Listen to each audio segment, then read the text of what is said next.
The whisper that changed everything. The chandelier lights shimmered across polished marble floors as waiters moved like silent shadows between tables filled with the city's wealthiest elite. Silverware glinted. Crystal glasses chimed softly. Expensive perfume mixed with the warm scent of butter and roasted herbs drifting from the kitchen. Everything about the Grand Aurelius Hotel's charity gala screamed power, status, and exclusivity. And yet, at table 17, where corporate leaders and political donors sat in tailored perfection, one woman looked like she didn't belong. Aisha Rahman kept her hands folded in her lap, fingers slightly trembling, not from fear but from years of learning how to stay invisible in rooms like this. Across from her sat Marcus Vail, billionaire tech founder, known in business magazines as the man who never forgives failure. He leaned slightly closer. And then he whispered something in her ear. Aisha's entire body stiffened. A visible shiver ran through her shoulders. The woman beside her noticed. The man across the table stopped mid-sentence. Marcus leaned back calmly, adjusting his cufflinks as if nothing had happened. But Aisha couldn't move, because what he whispered was not flirtation, not kindness, not comfort. It was a threat disguised as a reminder. And Marcus Vail was a man who built empires on quiet destruction. 6 hours earlier, Aisha had been standing outside the hotel service entrance, clutching her simple leather handbag, staring up at the towering glass structure reflecting the sunset like liquid gold. She almost didn't come. People like her didn't get invited to rooms like that. Not officially. Not proudly. Not without strings. A black car pulled up beside her. The window rolled down. "Get in," Marcus said, not looking at her. She hesitated. "Unless you'd rather explain to the city board why your community center funding suddenly disappears," he added calmly. She got in. Because survival sometimes looked like obedience. Marcus Vail had built his empire from nothing, or at least that's what the media loved to repeat. But people who grew up in neighborhoods like Aisha's knew better. Nobody climbed that fast without stepping on someone else's back. And 10 years ago, Marcus had stepped on hers. Back then she was just a scholarship student at Northbridge University, quiet, brilliant, invisible unless grades were posted. Marcus was already famous on campus. Startup genius. Investors chasing him. Professors quoting him. Students worshiping him. Until the night everything changed. Until the night a research prototype disappeared. Until the night Aisha was blamed. She lost her scholarship. Lost her future. Lost everything she worked for since childhood. Marcus. He launched his company 3 months later using technology suspiciously similar to the prototype. But no one questioned him. Because winners wrote history. And losers were erased from it. Now, 10 years later he needed something from her. Which meant she had power. And Marcus Vail hated needing anyone. Inside the gala ballroom, introductions moved like currency. "And this is Ms. Aisha Rahman," Marcus said casually to a group of investors. "She runs a community literacy project. Not founder. Not director. Not the woman who built the largest grassroots education network in 3 districts. Just project." Aisha smiled politely. Because she learned long ago. Correction is power. Timing is survival. And tonight was not the moment. At the opposite end of the table, a woman in diamonds studied her openly. "That's wonderful," the woman said, tone sweet but eyes sharp. "Helping those kinds of communities must be very fulfilling." Aisha nodded. "Yes. Especially when those communities produce engineers, doctors, and policy leaders, when given the chance." Silence. Marcus smirked slightly. Because Aisha still had teeth. Good. He preferred opponents who fought back. Made the game interesting. Dinner progressed through carefully scripted conversations. Investments, mergers, political donations disguised as philanthropy. Then the host announced the main presentation. Marcus stood. The room quieted instantly. He spoke about innovation. About future infrastructure. About AI development. Then, he paused. "And tonight," he said smoothly, "we announce a partnership with the City Education Board to expand digital learning access to underserved districts." Applause. Cameras. Flashes. Then he added quietly. "Led by Ms. Aisha Rahman." The room turned toward her. So, curiosity. Judgment. Opportunity. Aisha stood slowly. Heart steady. Eyes calm. She understood the game instantly. Marcus wasn't helping her. He was using her credibility to sell his expansion into low-income education systems. Data harvesting disguised as charity. And now, if she refused publicly she would look ungrateful. If she accepted blindly she would betray the community she protected. Classic Marcus. Went either way. Then came the whisper. When she sat down again, he leaned toward her. Smile, he murmured. Or I release the university investigation file again. People still believe you stole that prototype. Her spine locked. Because lies repeated long enough became truth. And Marcus controlled narratives. But Marcus didn't know one thing. Not yet. Not tonight. But soon. Across the room someone watched them. Detective Daniel Reyes, assigned to financial crimes investigations tied to tech monopolies. He wasn't invited officially. But rich people often forgot hotel security cameras existed. And Daniel believed patterns always repeated. Especially when powerful men thought they were untouchable. Back at the table, dessert arrived. Chocolate sculpture. Gold leaf. Berries imported from 3 countries. Marcus cut into his dessert casually. You'll sign the partnership documents tomorrow, he said without looking at her. Aisha lifted her spoon slowly. No. He paused. Looked at her. Really looked. First time all night. No, he repeated quietly. She set her spoon down. I'll review them. Not submission. Not refusal. Strategy. Marcus studied her for several seconds. Then smiled slowly. There she is, he said. The girl who argued with professors twice her age. Aisha met his gaze. You ruined that girl, she said softly. Marcus's smile faded. No, he said calmly. I made you stronger. What neither of them noticed was Daniel stepping into the hallway, already dialing a number. Yeah, he said quietly. I found something. Outside, rain began falling. Soft, steady. Like the start of something inevitable.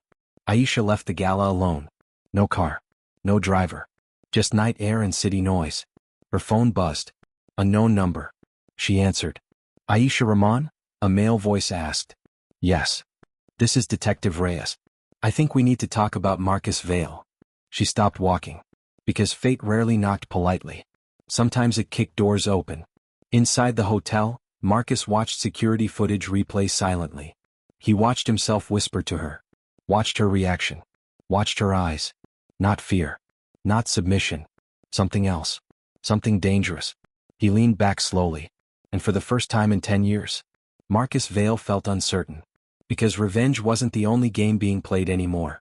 And Aisha Rahman was done surviving. Now, she was ready to win. The truth beneath the power.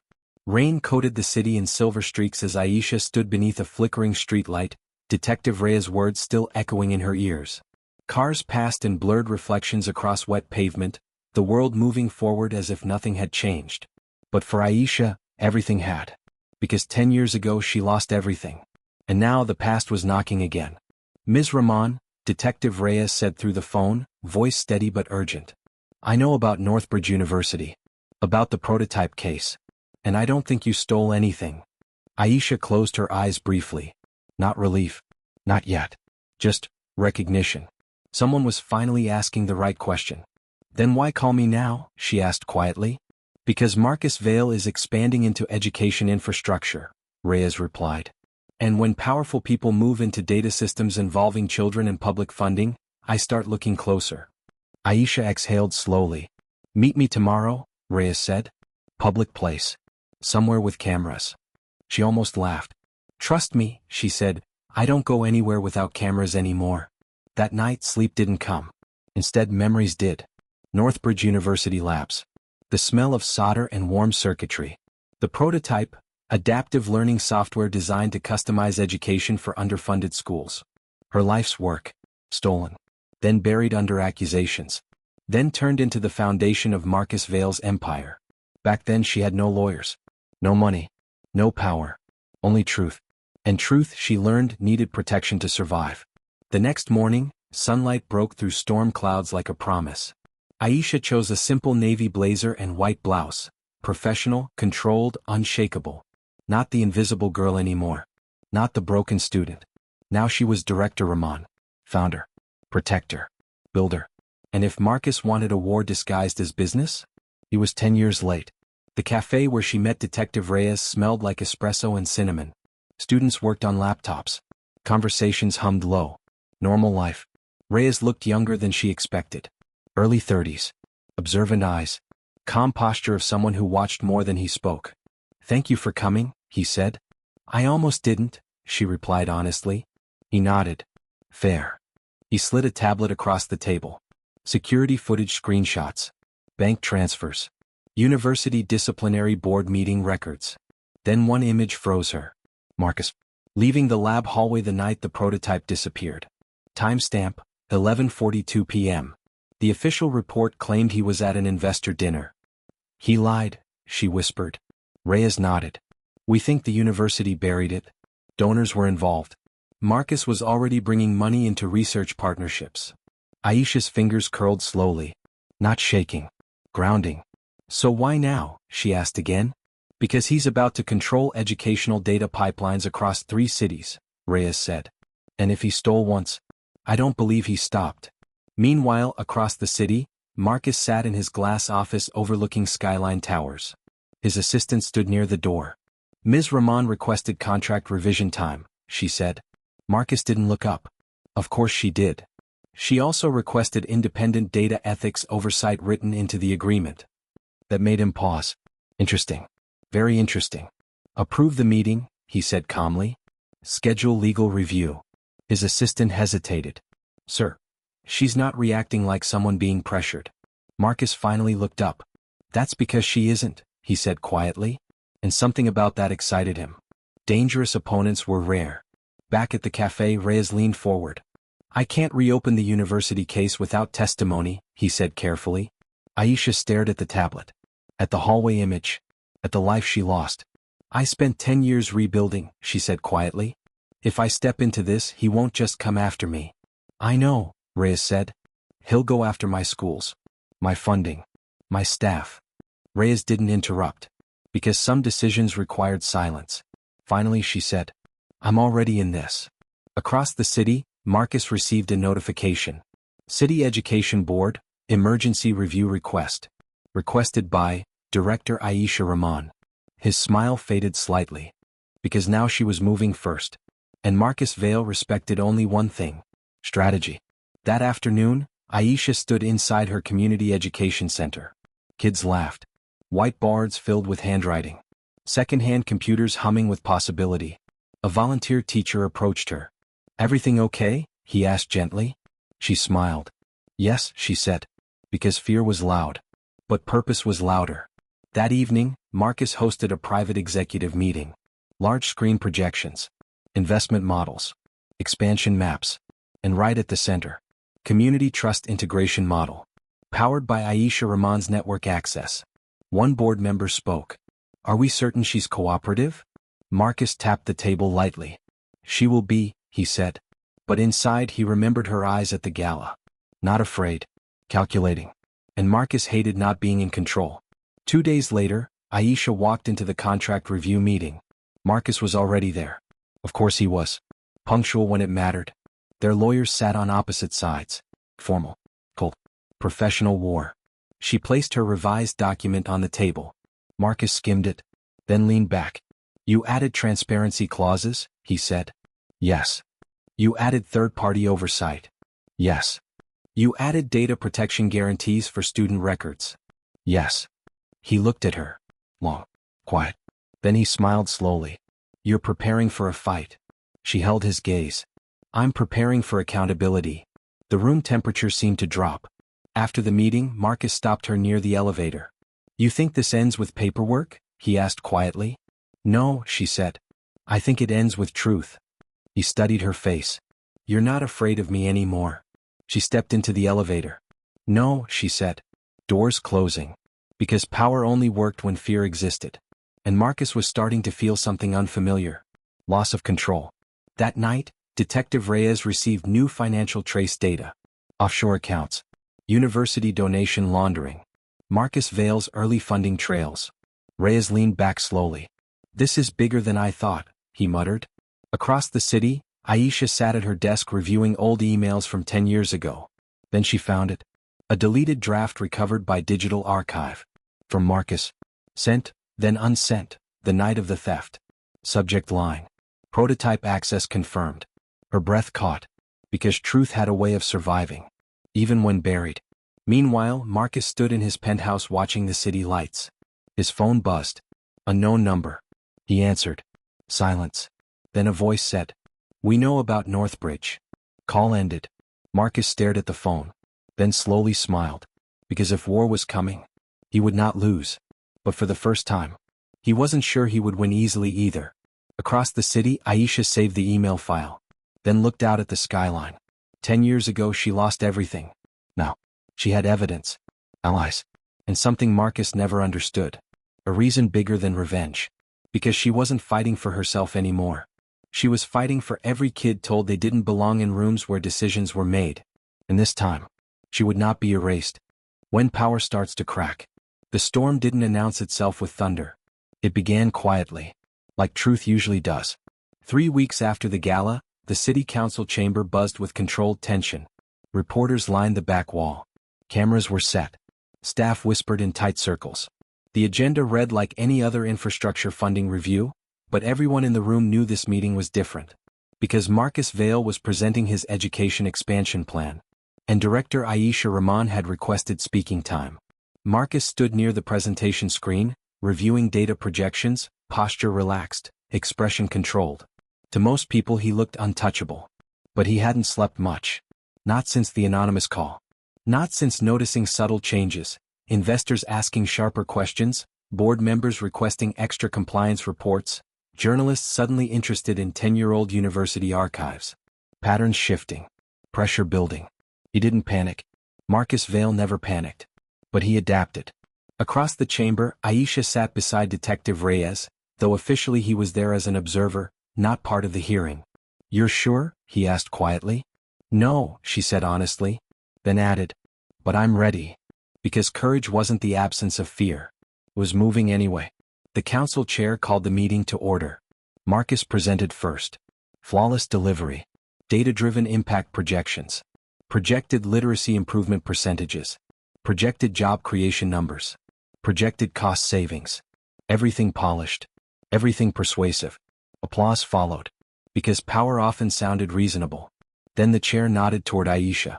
"Director Rahman, you requested response time." She stood slowly. No dramatic gestures. No raised voice.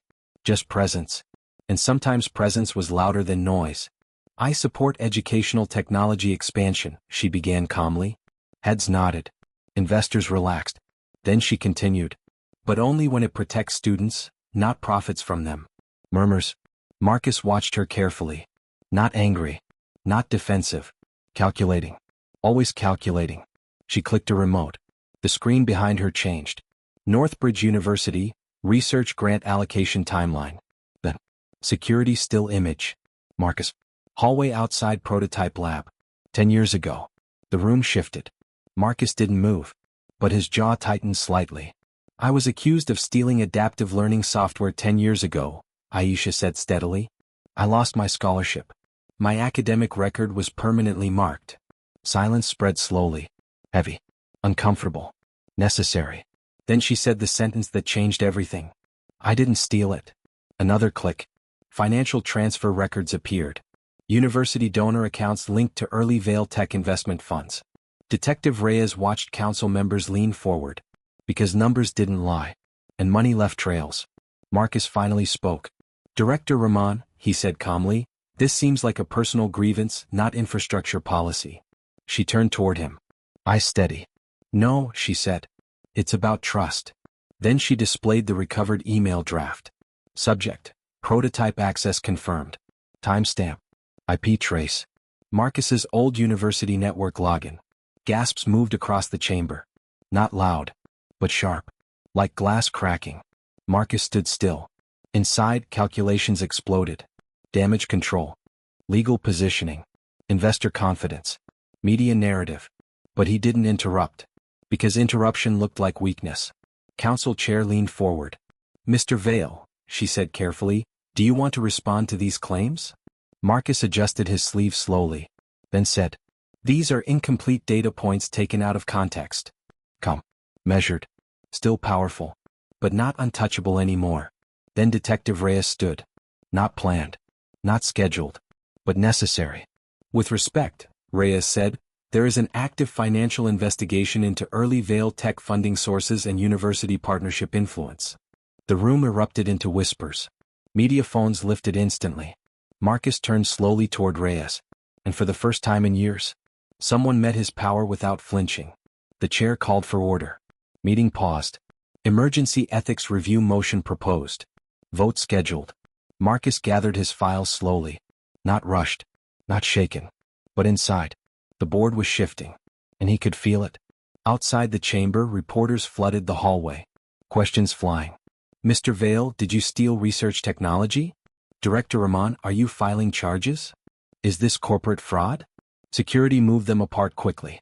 But not before Marcus and Aisha locked eyes across chaos. No hatred. No fear. Just understanding. The game had changed. Later that evening, Vale Tech stock dropped 8%. Not catastrophic, but symbolic. Investors hated uncertainty more than scandal. Inside her education center, Aisha watched kids finishing homework at long shared tables. Normal life. Hope. Future. Her phone buzzed. Risk. Search warrants approved, he said quietly. She closed her eyes briefly. Because justice was slow. But sometimes. Moved. Across the city, Marcus sat alone in his office after everyone left. City lights reflected across glass walls. His phone displayed news alerts nonstop. He muted them. Then opened an old file archive. Northbridge, original project files. He stared at the code architecture. The brilliance. The potential. The moment he decided to take it. Not out of cruelty. Not even greed. But fear. Fear someone else would build the future first. And Marcus Vale had built his life on never being second. But now, for the first time, he wondered if winning had cost more than losing ever would have. 2 days later, federal investigators entered Vale Tech headquarters. Not dramatic. Not aggressive. Just quiet authority. Employees watched silently. Because power looked different when questioned. At the same time, City Council voted. Education expansion. Delayed pending ethics investigation. Marcus's largest strategic rollout. Paused. That night, Aisha stood on her apartment balcony watching traffic lights move like rivers below. She wasn't celebrating. Because this wasn't revenge. This was correction. And correction took time. Her phone buzzed again. Unknown number. She answered. Marcus's voice. Calm. Controlled. But different. You could have destroyed me publicly, he said. I didn't, she replied. Silence stretched. Then he said. Why? She thought for a moment. Because this was never about destroying you. Pause. It was about stopping you. Marcus exhaled slowly. You always were dangerous, he said quietly. She almost smiled. Only to people who confuse power with control. After the call ended, Marcus stood in darkness for a long time. Because for the first time, someone hadn't tried to beat him. They had tried to hold him accountable. And he didn't know which one was worse. Across the city, Aisha returned inside, sat at her desk and opened tomorrow's lesson planning report. Because real power didn't stand in boardrooms. It built futures quietly. Every day. The reckoning no one could stop. The morning the truth fully surfaced did not arrive with chaos. It arrived with silence. Cold, sharp, undeniable silence. Vale Tech headquarters stood under a pale gray sky as investigators moved through glass doors with quiet authority. Employees whispered in corners. News vans lined the street. Social media feeds flooded with speculation, headlines, and breaking alerts. Inside the executive floor, Marcus Vale stood at the window, hands in pockets, watching everything unfold. He looked calm. But calm did not mean untouched. Because for the first time in his life, Marcus wasn't controlling the narrative. And he knew it. Across the city, Aisha sat in a small conference room at the Federal Investigation Office, hands folded on the table, posture steady, breathing controlled. Detective Reyes sat across from her. You're doing the right thing, he said. She nodded slightly. Not proud. Not happy. Just resolved. Because justice was rarely emotional. It was necessary. 10 years of buried evidence was finally surfacing. University administrators called in. Former donors questioned. Financial laundering trails mapped. Archived emails reconstructed. And at the center of it all, one decision. One night. One stolen future. At noon, Marcus received official notice. Formal investigation. Corporate compliance freeze. Asset review. Board emergency session. He read the document slowly, then set it down. Because Marcus Vale understood numbers. And these numbers told him something simple. He could survive financially. But reputation? That was harder to rebuild. 3 days later, the board meeting lasted 6 hours. Investors angry. Legal teams cautious. PR teams panicking quietly. Finally, the board chair spoke. Marcus, you need to step down as CEO during investigation proceedings. Silence filled the room. He didn't argue, didn't shout, didn't threaten.